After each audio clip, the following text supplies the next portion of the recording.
Alright, here is the video review for Iron Factory Spirits of the D.E.C. IFEX34 ALKAID, aka Helex, from the DJD.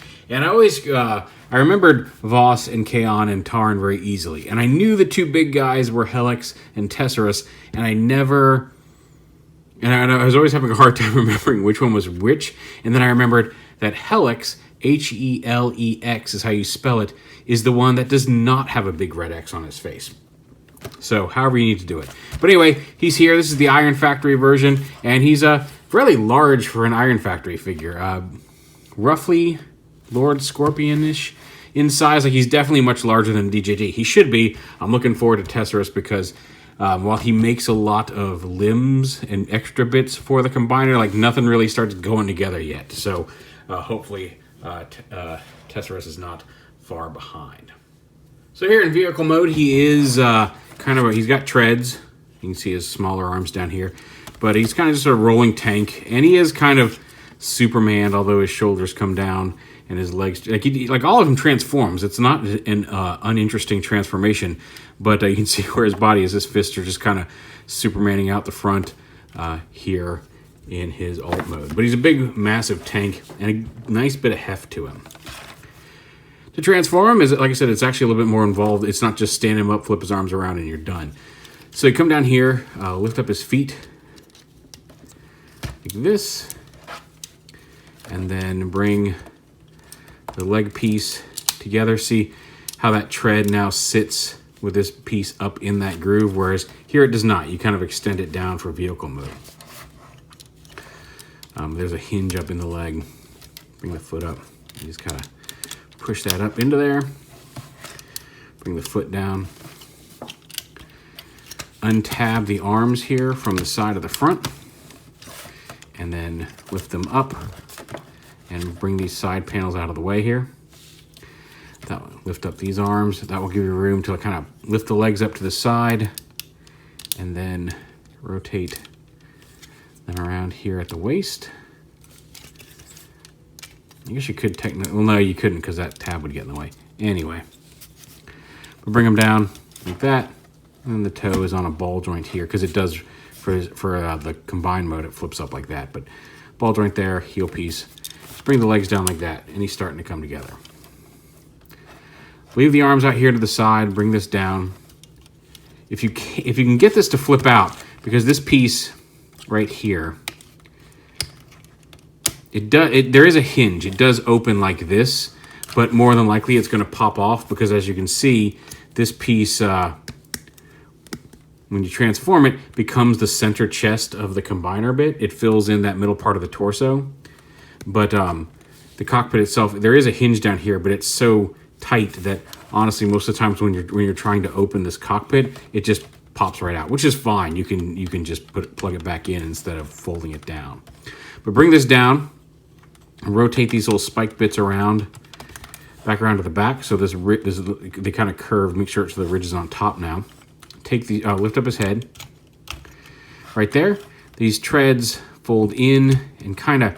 There's two hinges. There's a hinge right here and a hinge at the tread itself.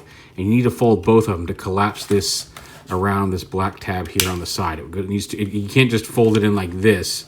You need to make sure it collapses. You can't just put it in like that. You need to make sure it pushes on both hinges so this black piece is more or less entirely covered here. Like that. Snap that into place. And then you can fold the cockpit back up onto his chest and bring his head down. These little arms, opposable arms like that. Take these pieces, rotate them all the way around like this. And then you can see this tab is going to tab into the arm piece here. Rotate him around. Plug it in.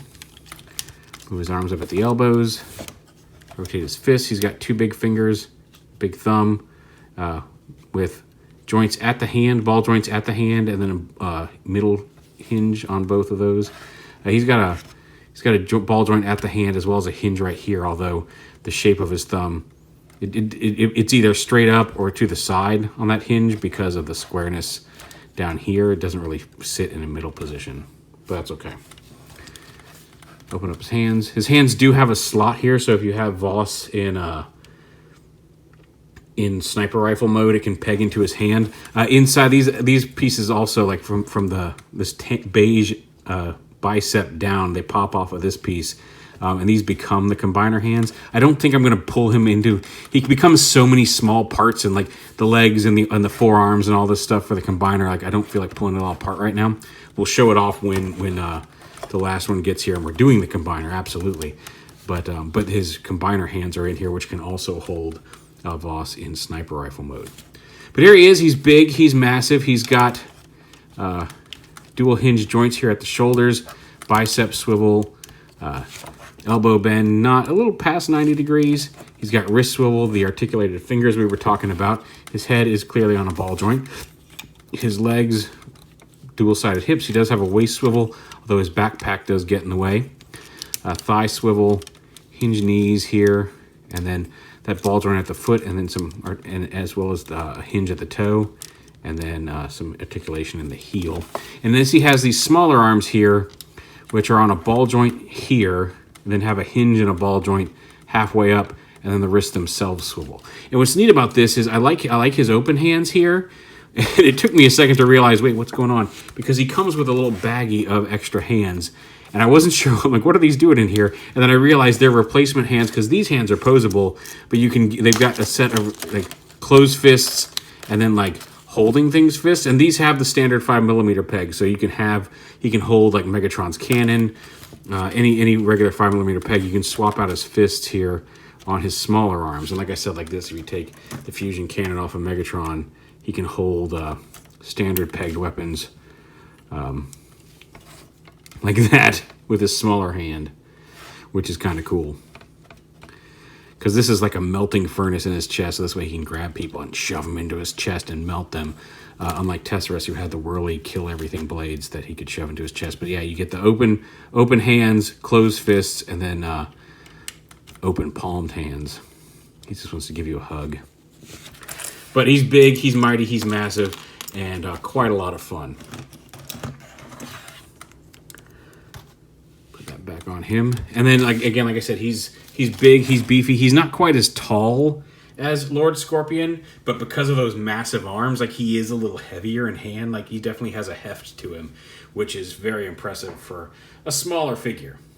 But just to give you an idea of what it looks like was another one of Iron Factory's larger figures. They've been doing it this scale, but nice, big, hefty dude. Here he is with, of course, we're going to do him with the rest of his DJD buddies. There he is with Tarn, or Duv, as it's pronounced, Fekta and Mizar, a.k.a. Voss and Kaon. And we're just missing the last big guy over here, so... Can't wait. Cannot wait. Him and Heat Death. The last member of the D.E.C. and like Tesserus, I can't remember what his D.E.C. name is going to be. But him and Heat Death, the small dragon Megatron, like those